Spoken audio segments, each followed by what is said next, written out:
están? Bienvenidos a Cuéntamelo Todo, soy Fátima Saldonit y como cada semana es importante dar a conocer a los personajes, como siempre lo decimos, que hacen nuestro país desde un punto de vista cultural, desde un punto de vista educativo. Hoy tengo un programa muy interesante porque vamos a hablar sobre la composición y mi entrevistado es una persona que no solamente tiene mucho talento, sino tiene mucho estudio, es un técnico, pero también es un apasionado, tiene una manera de dirigir especial, y no porque yo simplemente lo diga, sino porque muchas veces he conversado con músicos que han tenido la suerte de ser dirigidos por él y siempre me dicen que hay un matiz, algo especial. Y ha hecho una propuesta, una obra muy interesante vinculada a Daniel Alomía Robles. Nosotros cuando hablamos de Alomía Robles lo relacionamos solamente con El Cóndor Pasa, pero es un gran compositor y justamente mi invitado de hoy nos va a mostrar esta amplitud de este gran compositor peruano. Hoy converso con Fernando Valcárcel, director de la Orquesta Sinfónica Nacional.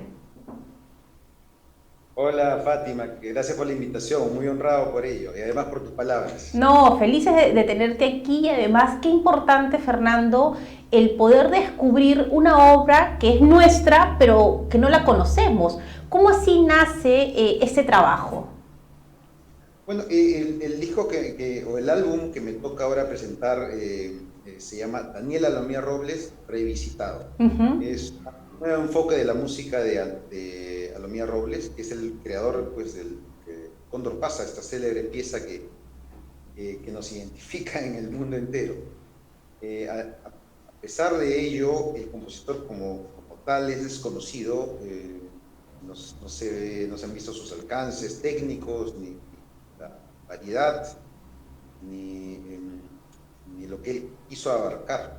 Se sabe, obviamente, se le conoce por nombre, pero en realidad pocas grabaciones hay de su música. Entonces, el disco en realidad nació un poco directa e indirectamente como un homenaje a mi padre, porque mi padre fue un compositor y en la década de 1980 principalmente hizo algunas ediciones de música de compositores nacionales, ¿no? Tuvo como parte de su trabajo y de su misión musicales, hizo ediciones, en este caso de Alomía Robles.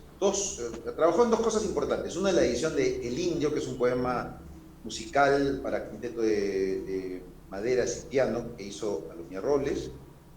Eso fue el año 85, y el año 90 participó con el hijo de Alomía Robles, el cineasta Armando Robles Godoy, en la edición de su música. Entonces mi padre tuvo un acercamiento muy directo, vital, con la música de Alomía Robles, y yo heredé ese interés y ese respeto por este músico. Ahí empezó un poco todo esto. Ahora, ¿cuál es el contexto de las investigaciones respecto al momento de las composiciones de Alomía Robles? Un poco para que las nuevas generaciones lo conozcan, entiendan, y desde tu perspectiva, ¿por qué El Cóndor Pasa es como que para algunos lo único que se conoce de su obra? Bueno, yo creo que mucho del concepto o el descuido o el poco interés que ha habido parte de un prejuicio nuestro, ¿no? Un prejuicio que ha habido desde siempre con los compositores nacionales que se formaron acá, que no tuvieron la suerte de salir al extranjero, ¿no? Creo que a ello también se debe el desconocimiento y el poco interés que ha suscitado en la música nacional. Alomía Robles es una presencia muy fuerte en lo que se llama música culta peruana, la música clásica peruana. Es uno de esos pilares, solo que no se ha conocido en orquestaciones de otros, ¿no? En los últimos tiempos más bien ha habido toda una ola de reivindicación y de conocimiento de lo que escribió realmente el compositor, en la forma como él lo puso. Y este álbum ha tratado de rescatar esa espontaneidad, esa fidelidad al texto, a la partitura original. Entonces, creo que ha habido, una ausencia de estudios. Recién en los últimos años hay grabaciones, incluso, por ejemplo, de Cóndor Pasa, que se hizo en 2013, y algunas canciones, entre ellas una que incluyen en el álbum que se llama Algo me dicen tus ojos. Pero fuera de esas dos o tres cosas, nunca se ha grabado realmente. El Cóndor Pasa, para responder tu pregunta, siendo la obra más famosa, no se grabó, no se ha grabado tanto en las dos versiones que se conocen de Lomía Robles, que son la versión de esa zarzuela que hizo para pequeña orquesta, y la otra versión, una adaptación que hizo el mismo compositor 20 años después para piano solo, ¿no? En esta última, creo, hasta donde tengo entendido, Lupe Parrondo lo grabó en la década de 1970 en el Perú, y eso es todo, ¿no? En YouTube tú puedes entrar y ver, pues, grabaciones espontáneas, artesanales, pero no grabaciones profesionales de esta obra. Ahora, ¿por qué es conocida? Bueno, hay siempre un halo de misterio en la música. El mismo compositor no se explicaba por qué había calado tanto en el pueblo peruano, ¿no? Creo que es la frescura, la forma en que fue hecha la melodía, ¿no? Una melodía que se hunde indudablemente en la raíz de la música tradicional. Sobre eso hay muchos estudios, ¿no? Hay ciertas analogías con otras canciones del cancionero tradicional que pueden dar luces de cuáles fueron las influencias directas para Lomía Robles. Y claro, esa afinidad con la música tradicional peruana, que fue uno de sus mayores intereses, lo hace pues muy próximo al pueblo peruano, ¿no? Yo creo que con él se inicia lo que se llama auténticamente una música nacional, ¿no? Él es el patriarca de todo este... Claro, porque compone y el pueblo lo toma, ¿no? Y se adueña, se apropia y la siente muy suya, pero es algo, como tú dices, mágico, ¿no? No hay una explicación muy racional con el tema, pero uno escucha el Cóndor Pasa y se emociona, ¿no? Es como que se despierta esa peruanidad, lo que eres. Y es tan compleja la peruanidad, pero es increíble cómo con una canción puedes decir, yo me identifico como peruano y otro también se identifica, a pesar de las diferencias que pueden darse, ¿no? Ahora, Fernando, ¿cómo ha sido ya este trabajo previo? Hay que tomar muchas decisiones a la hora de editar un disco. ¿Cómo ha sido para ti? Acá vemos esta hermosa carátula de Daniela Lomía Robles revisitado y dice Fernando Valcárcel piano, ¿no? Y hemos estado viendo también en algunas imágenes. ¿Cómo fueron todas esas decisiones previas al lanzamiento? Pues, sí, mira, yo soy director de la Orquesta Sinfónica Nacional y en los últimos años me he concentrado en grabar música de compositores nacionales. Por supuesto, siendo la Orquesta Sinfónica, la música orquestal de estos compositores. Pero ya como un proyecto personal mío, estoy enfocándome ahora lejano de los proyectos de la Orquesta Sinfónica Nacional, ¿no? Me estoy acercando a la música de cámara de estos grandes compositores peruanos, y se me ocurrió empezar por el patriarca de la música nacional. Claro. Bueno, yo soy pianista también, entonces opté por desempolvar un poco la técnica pianística que aprendí y ponerme pues nuevamente en entrenamiento. Y como te dije al principio, esto es una especie de homenaje a mi padre. Mi padre tuvo una estrecha relación con el hijo de Lomía Robles, Armando Robles Godoy, y aprendió muchas de las canciones, de las anécdotas, de las piezas, ¿no? Entonces yo, para la elección de muchas de ellas, yo me he ceñido de lo que más le gustó a mi padre, ¿no? Hay una especie de homenaje directo a mi padre por este motivo. Las canciones que más analizó, que más ejecutó, lo que más entró pues a su gusto personal. Sin embargo, yo dividí el álbum en 5 partes, pretendiendo con ello dar un alcance grande de lo que es la trayectoria de Alomía Robles. Porque mira, Fátima, hay dos vertientes principales. Una es el amor que él sentía por la música tradicional, y sobre eso recolectó melodías, ritmos, poemas del folclore. Y la otra vertiente de su música es las libres composiciones, muchas de ellas influenciadas por la música tradicional que él ya conocía y que había recopilado, como el caso del Cóndor Pasa. La Cachua última, esta obra famosa, es en realidad una melodía popular, ¿no?, que él transcribió, adaptó, ¿no? Entonces, esas dos vertientes, la música clásica que había aprendido y la música tradicional que asimiló espontánea y naturalmente, fueron los dos pilares por los que él transitó. El disco entonces trata un poco de ver todo este espectro, ¿no? Yo lo divido en 5 partes. Muy bien, Fernando. Entonces yo te voy a pedir una pausa pequeñita para regresar y que nos cuentes esas 5 partes que tiene el disco y también las colaboraciones que hay para que todos puedan disfrutar de esta obra tan importante. Y qué suerte que vuelvas al piano. Ahí, te hemos recuperado, Fernando, te hemos recuperado. Muy bien, regresamos luego de una breve pausa. Estamos conversando con Fernando Valcárcel y esta propuesta que nos trae a Daniel Alomía Robles. Volvemos aquí en Cuéntamelo Todo.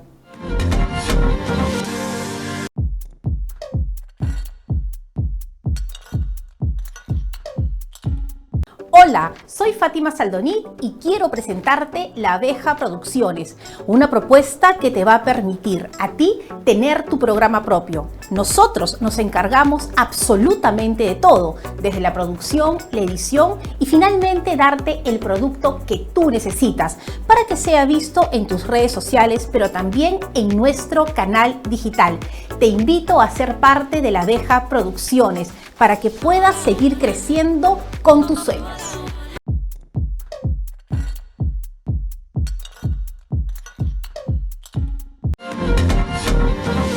Estamos de regreso en Cuéntamelo Todo, conversando con Fernando Valcárcel, y antes de la pausa nos estaba anunciando ya cómo había desarrollado este disco. Fernando, nos hablaste de 5 partes y nos hablabas antes de la pausa también de estas vertientes que tenía Alomía Robles.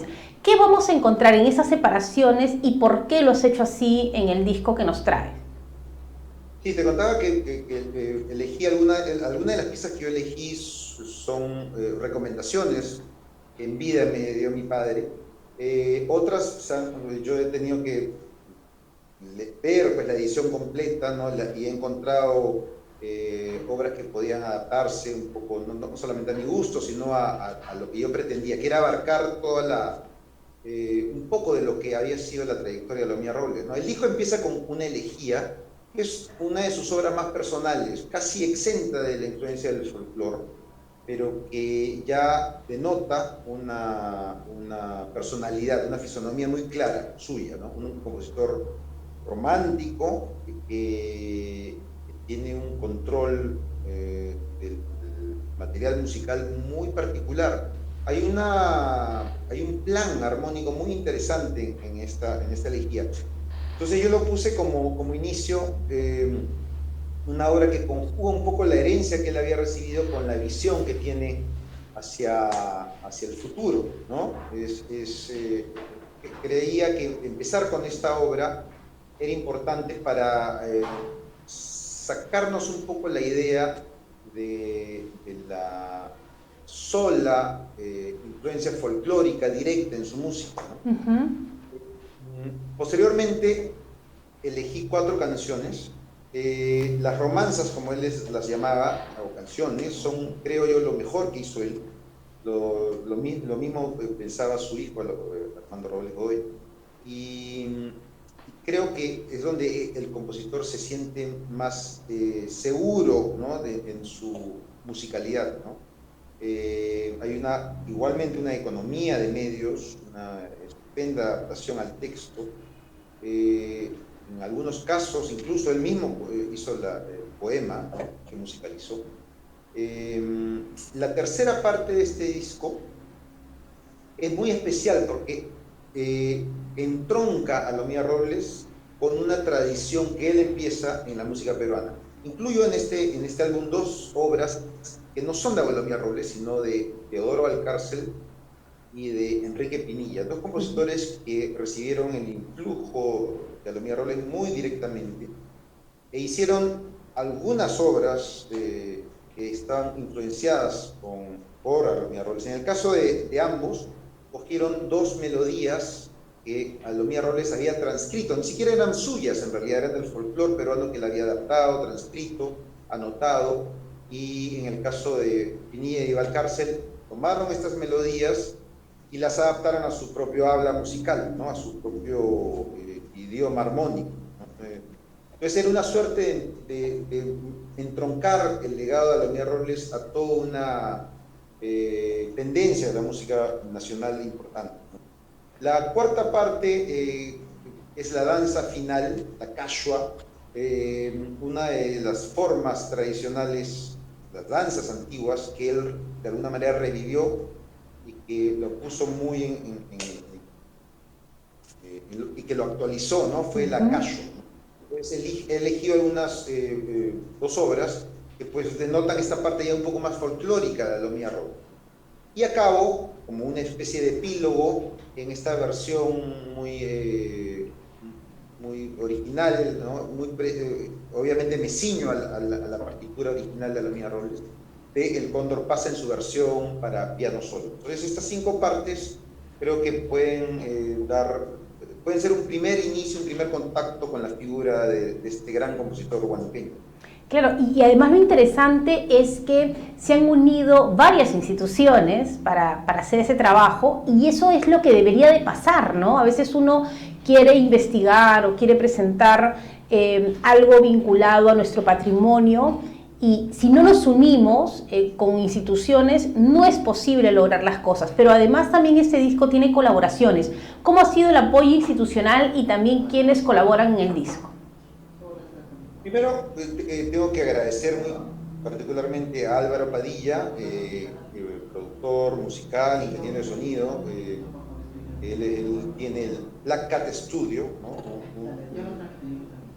Un estudio que me apoyó muy estrechamente en este proyecto, creyó en él, y conjuntamente o en conjunción a la Teodora Producciones, ¿no? Que es una empresa que yo manejo, vimos la necesidad de hacer esta producción o esta serie de obras o esta serie de álbumes que queremos grabar. Tuvimos la suerte de contar con el auspicio de la Universidad Católica San Pablo de Arequipa.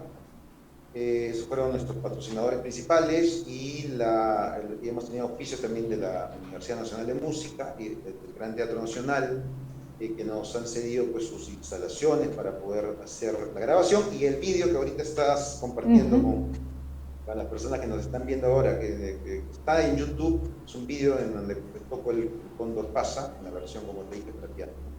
El disco además contiene la presencia de dos excelentes músicos, Marilena Pacheco al violín y Juan Pablo Marcos, tenor, que aporta pues su musicalidad y su talento al disco, ¿no? Y el disco contiene 10 pistas, 10 obras que son originales, que están presentadas como lo hizo Lomía Robles, excepto una que es una adaptación hecha por José Sosaya del cuarto movimiento de esta obra muy importante suya, me refiero a Lomía Robles, que se llama El Indio, ¿no? La cachua última está incluida en una adaptación para violín y piano. Entonces, todos los proyectos pues necesitan de personas interesadas, personas que apuestan por la cultura, que creen en mí y por supuesto tienen fe en el legado de compositores de la talla de Lomía Robles, ¿no? Es un compositor muy importante, Fátima, para nuestra historia y en realidad la historia del continente africano.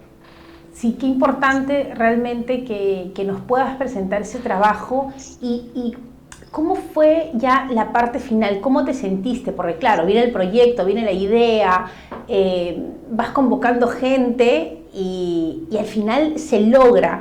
cuando tú ya pudiste escuchar todo el disco, ¿qué sentiste? Porque no se trata, ahora la modernidad lanza, ¿no? Como un sencillo por aquí y vas viendo, pero hacer toda una obra es como un cuerpo completo, ¿no? Que te dé una idea del alma, del espíritu, del trabajo de todo. ¿Cómo fue ya para ti cuando escuchaste todo finalmente? Bueno, muy emocionante porque creo que fue la contraparte natural de esas ediciones que te conté que había hecho mi padre en la década de 1980, que fue toda una labor pues, editorial muy encomiable, pero que necesitan pues, una contraparte sonora, ¿no? Entonces, de alguna manera, me sentí muy satisfecho y emocionado de poder finalmente traer a la vida, ¿no? Lo que estaba en la partitura, ¿no? Continuar lo que había pretendido Armando Robles Godoy y Edgar Valcárcel, mi padre, ¿no? También Enrique Pilla, porque fue un compositor estuvo muy presente también en todo lo que fue la edición completa de la obra de Alomía Robles, ¿no? Entonces, esa emoción fue muy bonita, ¿no? Lo hicimos muy rápido. Esto fue el año pasado, hablé con Álvaro Padilla, nos pusimos a la obra, empecé a estudiar la música, llamé a mis amigos, lo grabamos en momentos en junio y septiembre, fueron 2 momentos y ahí fue, ¿no? Tuvimos la suerte de presentarlo este año en Arequipa, porque el patrocinador Claro. fue Católica de San Pablo, entonces lo presentamos en mayo y hace poco el Gran Teatro Nacional nos cedió sus instalaciones para presentarlo acá en Lima.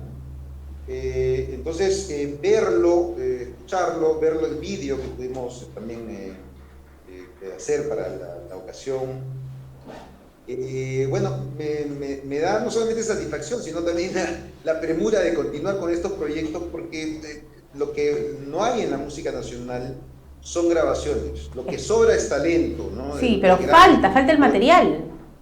Falta las ediciones, Sí. faltan las grabaciones. Sí, y por eso creo que es importante, Fernando, siempre dar a conocer a las instituciones o a las empresas que apoyan la cultura, porque si no trabajamos en conjunto y nos dejamos de mezquindades, yo a veces dicen, no los menciones, pero hay que decirlo, hay que decir quiénes son las instituciones que apoyan la cultura, qué empresas deciden en lugar de invertir en invertir en temas culturales, y creo que es importante que hayan gestores, ¿no? Porque claro, tú eres un artista, un músico, pero también eres un gestor, y cuando hay gestión se logran cosas. ¿Qué cosas se vienen hablando de gestiones, Fernando? Bueno, pretendemos continuar con esta serie de grabaciones de música de cámara, ¿no? Estoy grabando ahorita un disco con obras mías, porque yo también soy compositor. Claro. Entonces estoy involucrado en un proyecto ya para el próximo año de obras propias. También hemos grabado algunas obras de Teodoro Valcárcel que espero poder completar más adelante. Y bueno, con la Orquesta Sinfónica Nacional tenemos proyectado pues, una serie de grabaciones de la música orquestal, ¿no? Hemos grabado hace poco nomás, con la presencia de Carlos Johnson, un excelente violinista peruano, música del siglo XIX peruana, ¿no? También hemos grabado hace poco también una antología de música puneña, y pretendo grabar otra de la música arequipeña, ¿no? Bueno, estás imparable, muy bien. ¿Y cómo puedes...? Sí, hay que aprovechar, es verdad, hay que saber utilizar los sentidos para darnos cuenta qué cosa está pasando y hacer cosas. ¿Cómo podemos tener el disco, Fernando? Bueno, el disco lo hice en forma digital, no hay un disco en físico todavía, espero hacerlo, y presentar este disco ya en formato de concierto y en formato en físico, ¿no? En disco compacto a partir de marzo, abril del próximo año. Eso todavía no lo estamos definiendo.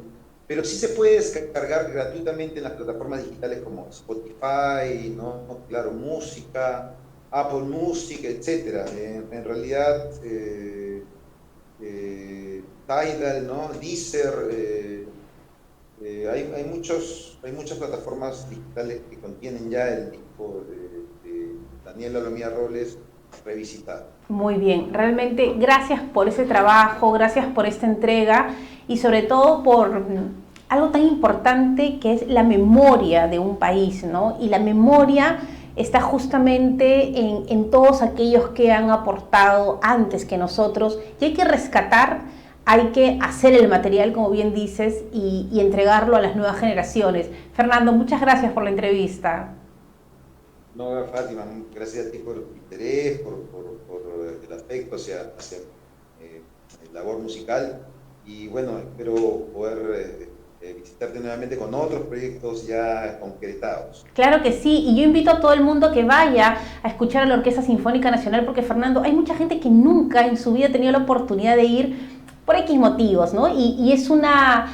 Yo creo que viene un antes y un después de cuando uno va a un concierto de la Orquesta Sinfónica Nacional, ¿no es así? Bueno, hacemos un gran esfuerzo los músicos y yo, el Ministerio de Cultura siempre nos está apoyando y entonces mantenemos viva esa llama de la música en el Perú, ¿no? Tratamos de hacerlo y se vienen muchos proyectos bonitos, hay giras que tenemos a las regiones del Perú y el próximo concierto es el 23 de septiembre en el Gran Teatro Nacional con la Orquesta Sinfónica Nacional, así que aprovecho para invitar a... Claro que sí, 23 de septiembre entonces se presenta la Orquesta Sinfónica Nacional en el Gran Teatro Nacional. ¿A qué hora? 23 de septiembre, 23 a las 8 de la noche. Abriendo la primavera. Sí, esa es la idea. Muy bien, Fernando querido, gracias por haber estado acá en Cuéntamelo Todo y ya estaremos viéndonos físicamente para disfrutar de toda tu obra. Muchas gracias. Gracias, Fátima, permiso. Bueno, qué interesante poder hablar con Fernando y yo rescato algo que es fundamental para avanzar en la vida, el agradecimiento a nuestros padres. Fernando nos ha contado aquí que toda esta idea nace, uno, porque de niño, de joven, estuvo muy atento a la obra de su padre, pero además cuando tiene la oportunidad decide rendirle este homenaje con algo que le interesaba, que le apasionaba. Eso es fundamental para seguir avanzando, ¿no? Agradecer a ellos que han hecho el camino anterior. Pero además Fernando ha logrado que varias instituciones lo apoyen, amigos, para lograr un material que encima es gratuito para todos nosotros.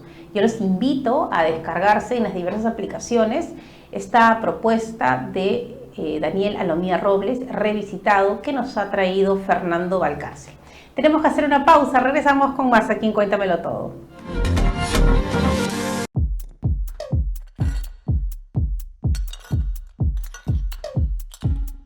Hola, soy Fátima Saldonit y quiero presentarte La Abeja Producciones, una propuesta que te va a permitir a ti tener tu programa propio. Nosotros nos encargamos absolutamente de todo, desde la producción, la edición y finalmente darte el producto que tú necesitas para que sea visto en tus redes sociales, pero también en nuestro canal digital. Te invito a ser parte de La Abeja Producciones para que puedas seguir creciendo con tus sueños.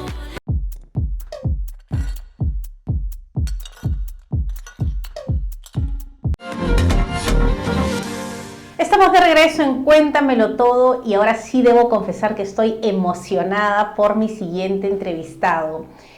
Él me conoció cuando yo estaba en la barriga de mi mamá. Me emociono, pues perdónenme por la voz, pero ha sido él y su esposa grandes amigos de mis padres porque en casa se hacían muchas jaranas y realmente mis papás ya no están conmigo, pero yo los he adoptado a él y a su esposa como mis papitos adoptivos.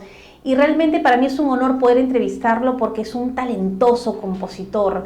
Tiene una manera de decir las cosas que ya quisiera uno tener ese don. Pero además, una personalidad y una manera de ver la vida que creo que si todos la viéramos así, seríamos más felices y tuviéramos menos problemas. Hoy converso también con Iván Abanto Castro. Hola Iván, ¿cómo estás? Bien, Fátima, para corresponder a tus palabras, la verdad, Toya y yo te sentimos una hija también por el tiempo que te conocemos y nos sentimos Dicen que el orgullo no debe decirse, pero sí nos sentimos orgullosos de tus logros.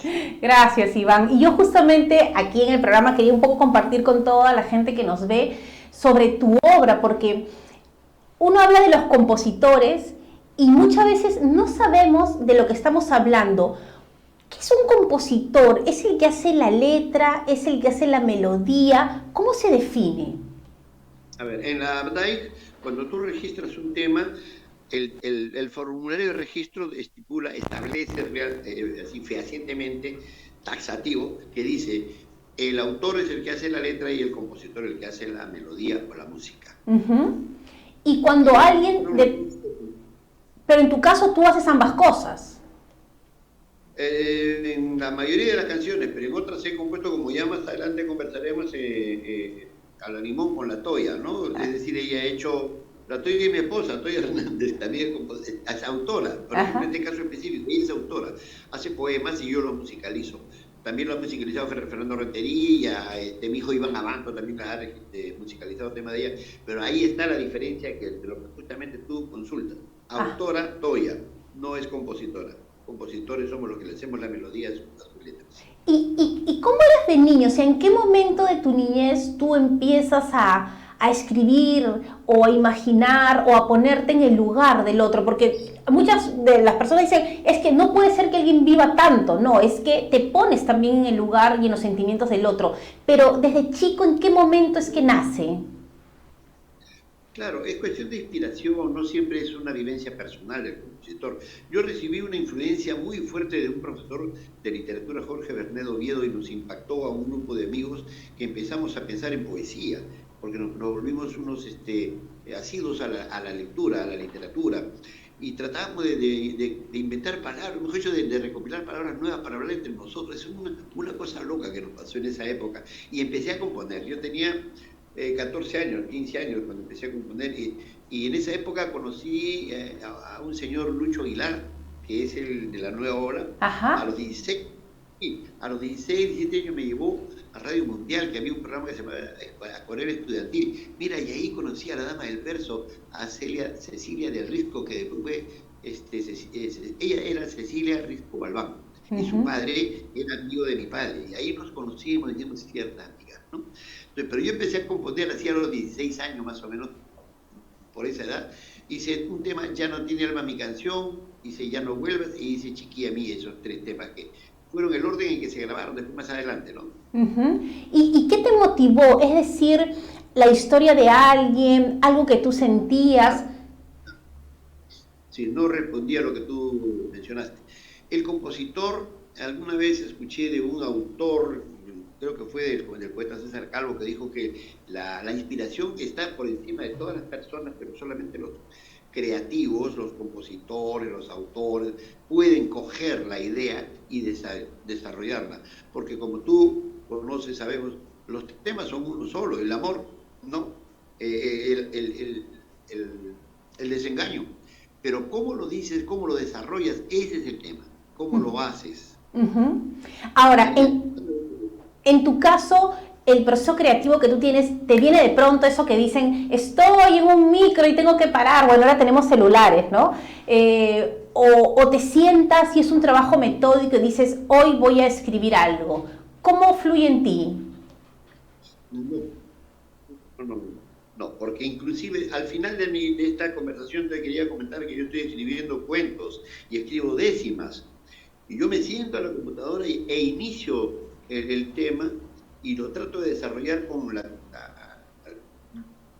con lo clásico, lo elemental que existe en una creación literaria, que es planteamiento, nudo y desenlace, ¿no? Pero no me meto siempre no hago el planeamiento, entro y la inspiración viene y voy desarrollando, ¿no? ¿Y en qué momento, cómo se da tu salto a entregarle a otros ya tus temas? Estábamos hablando cuando eras chico, que haces estas 3 primeras canciones, ¿y qué pasa luego de ello? Eso es importante. Yo estudié en el Cultural Peruano Norteamericano con un amigo, Edwin Alvarado, estudiamos 2 años y medio. Edwin fue el primero que me grabó. Él era cantante de charapa, le gustaba y todo, me estaba metido en el ambiente. Además, y él fue el que me grabó por primera vez una canción que se llamó No tiene alma mi canción, que fue mi primera canción. Después grabó, y ese fue un éxito porque llegó a estar en primer puesto en el ranking en un programa de Enrique Llamosa de Radio 1160 de esa época, ¿no? Pero mira, no me motivó a continuar haciendo cosas. Yo me planteé, yo tengo sequías autorales. Hay momentos en que hay años que yo no compongo a veces, en un año. No soy prolífico. Tengo, por decirte, en mis 60 y tantos años, yo tengo más o menos 60 canciones y pico, o sea, una por año, ¿ves? No soy de aquellos a pedido tampoco. A mí se me viene la inspiración y el desarrollo, ¿no? Y se me hace muy difícil musicalizar letras, por ejemplo, lo de las de Toya, pero los he logrado. Por amor, por amor. Por amor. Ahora, con Edwin Alvarado fue realmente el paso grande, porque él no solamente hizo No tiene mi canción, sino que después hizo Ya no vuelve, así que no tuvieron tanto éxito. Escúchame, pero Iván, esas primeras canciones, ¿qué género eran? Baladas. Sí, baladas. Sí, y en ese mismo género Carmencita Urga me grabó un tema, Si supieras, que no tuvo mayor éxito, ¿no? Pero más adelante Edwin grabó un tema que nosotros hicimos el segundo puesto en el Festival de Trujillo, letra mía, música de él, Enamorado, el año 70, cuando el festival era internacional, fuerte. Y Katia Castelar, una brasilera que vino a cantar, interpretó un tema mío que entró también a las finales, que se llamaba Otra vez como ayer. Todas son baladas hasta ese momento. Hasta ese momento. Todas eran baladas. Sí. ¿Sabes cuándo empecé con los valses? Con Tu larga ausencia, cuando tenía más o menos 28 años, algo así. Ajá. Que fue mi primer larga ausencia. ¿Y por qué fue que llegué a hacer valses? Porque la Toyita se fue con sus padres a Ica, y con mi hijo Ivancito se fueron a Ica una semana de vacaciones. Ajá. Y me entró la melancolía y le hice Tu larga ausencia a la Toya, ¿no?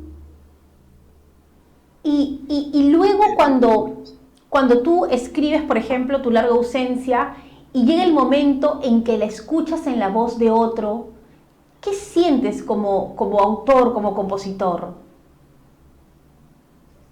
Yo ya había tenido esa experiencia con Edwin en el caso de las baladas, pero te voy a ser sincero, soy resiliente. Es un término que se aplica a las personas que no pueden soltar la emoción. Yo no he llorado casi nada para el deceso de mi padre y mi hermano.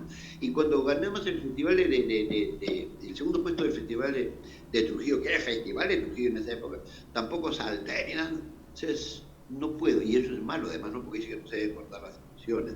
Pero escuchaba las canciones, la verdad que no sabía qué estaba pasando conmigo.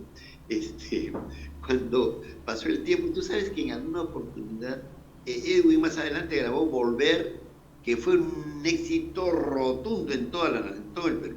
Lo vendí mucho y gané buen dinero. Más adelante grabó El eco de tu adiós, él lo grabó con Gracias por tu adiós y lo envió a Colombia. Ajá. En Colombia lo recibió Rodolfo Icardi, un colombiano que vende mucho. Y a partir de allí, El eco de tu adiós tiene 110 versiones en el mundo, en diferentes géneros. Cumbia, cumbión, Tex-Mex, merengue, de todo tiene, ¿no? Y 51 millones de visitas tengo para ese tema. Es mi mayor éxito. ¿Consideras que sí es tu mayor éxito? Porque a veces el éxito es distinto para todos. O sea, en lo personal, ¿consideras que esa es la canción de mayor éxito? Discográfico. Ajá. Lo terminé diciendo que es mi mayor éxito discográfico. Cuando empecé a hacer valses, yo tenía mis temas que eran bastante planos, como se dice, notas naturales. Ajá. Yo no toco instrumentos ni escribo música. Entonces mis canciones eran llanas. Pero me empecé a reunir con Javier Cisnero, con Raúl Valdivia, con el mismo Fernando Rentería y otros que tienen otros conceptos musicales armónicos. Ajá. Que hacen bastante armónicos canciones.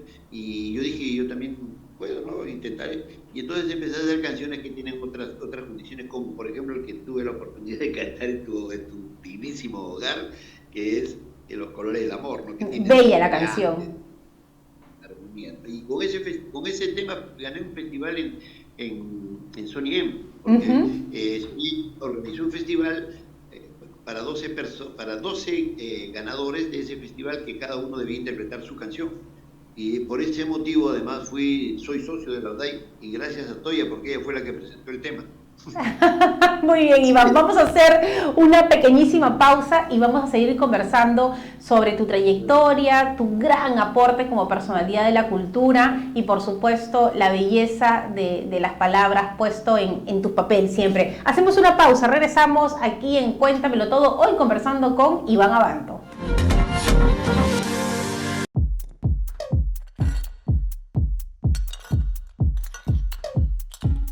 Hola, soy Fátima Saldonit y quiero presentarte La Abeja Producciones, una propuesta que te va a permitir a ti tener tu programa propio. Nosotros nos encargamos absolutamente de todo, desde la producción, la edición y finalmente darte el producto que tú necesitas para que sea visto en tus redes sociales, pero también en nuestro canal digital.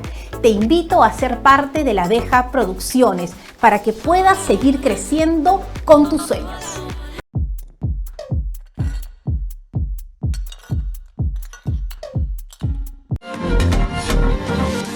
Estamos de regreso en Cuéntamelo Todo, hoy hablando con el gran Iván Abanto Castro. Realmente es un honor poder conversar con él y que todos conozcan la obra de este gran compositor peruano. Cultural, tuve la feliz oportunidad de trabajar con el doctor César Miró, un programa que llamamos Culturales en el auditorio de la RAI de Gironica.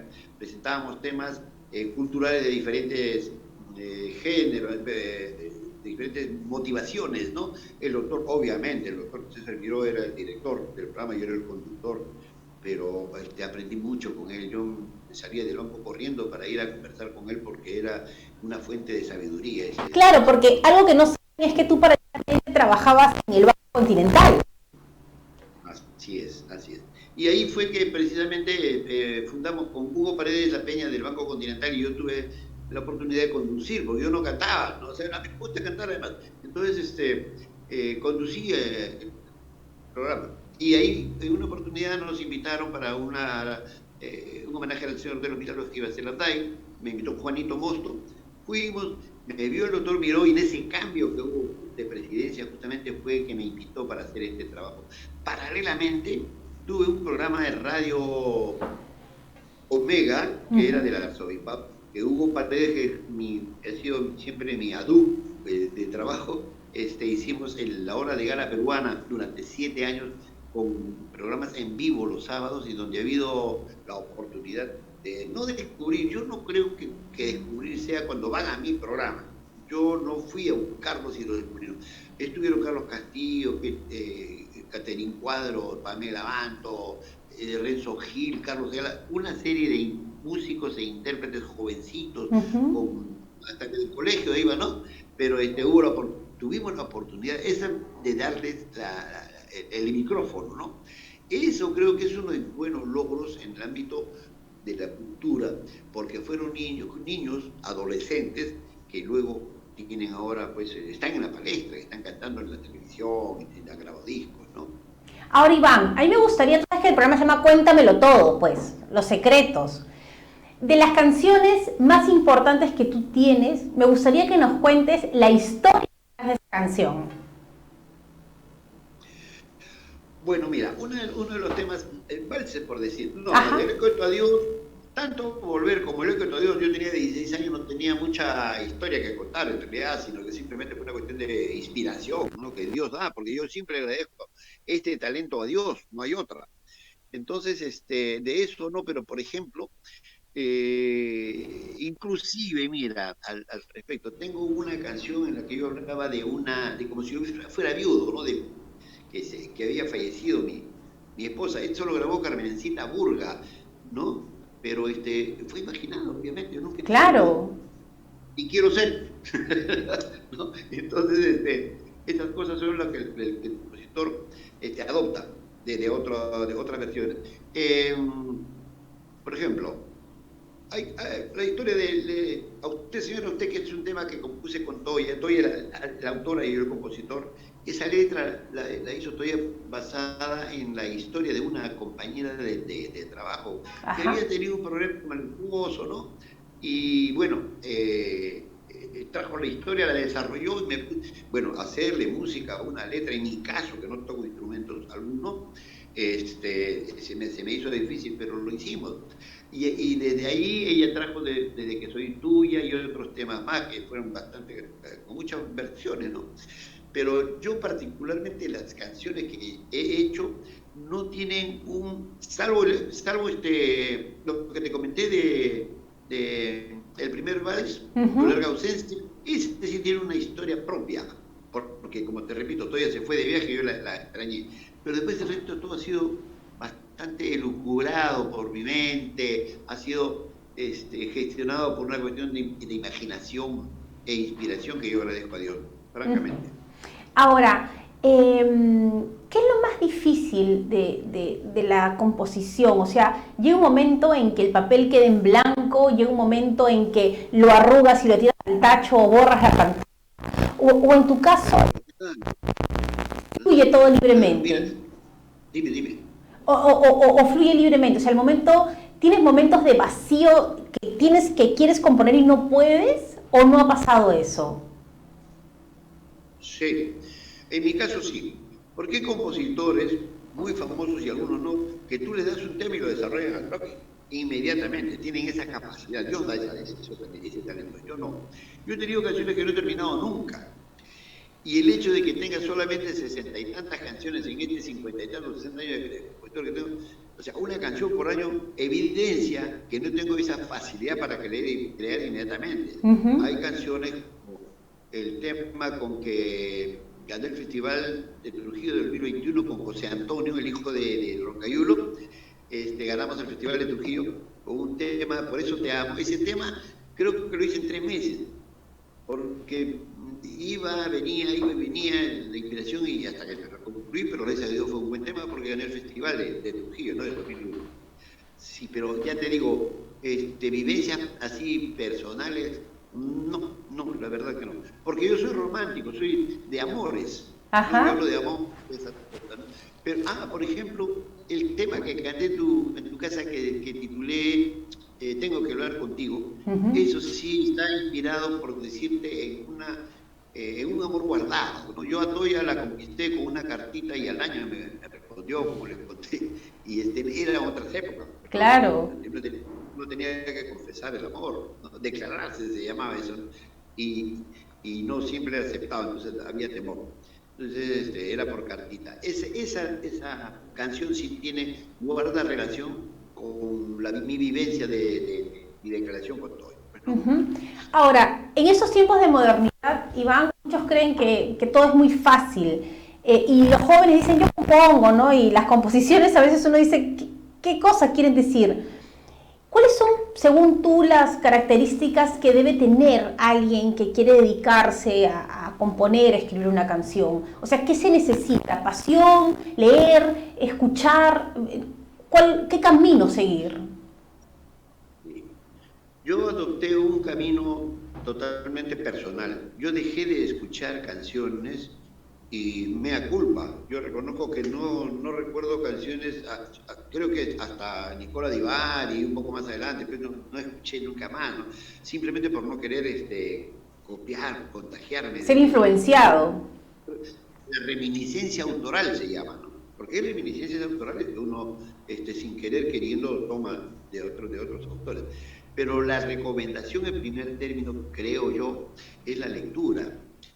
Porque no puedes desarrollar un tema si no tienes un background cultural de lectura que te permita desarrollar con un vocabulario, con una coherencia y con un desarrollo gramatical, ¿no? Claro. Yo creo que eso es importante. Ahora, en cuanto a la música es inspiración. En la época de la cumbia antigua, la chicha, como empezó, eran solamente guitarristas. No había letras, inclusive en la DAI hay canciones que tienen cuatro versos, una copla, una redondía, una cuarteta, y esa es toda la canción. No habían autores tanto como compositores, pero al compositor le viene la inspiración y la habilidad, pero previa práctica, la persistencia, la insistencia en el desarrollo de la ejecución de un instrumento es importantísimo. Ahora, ¿y qué siente un compositor cuando un cantante cambia la letra porque le da la gana o por ignorancia o por lo que sea?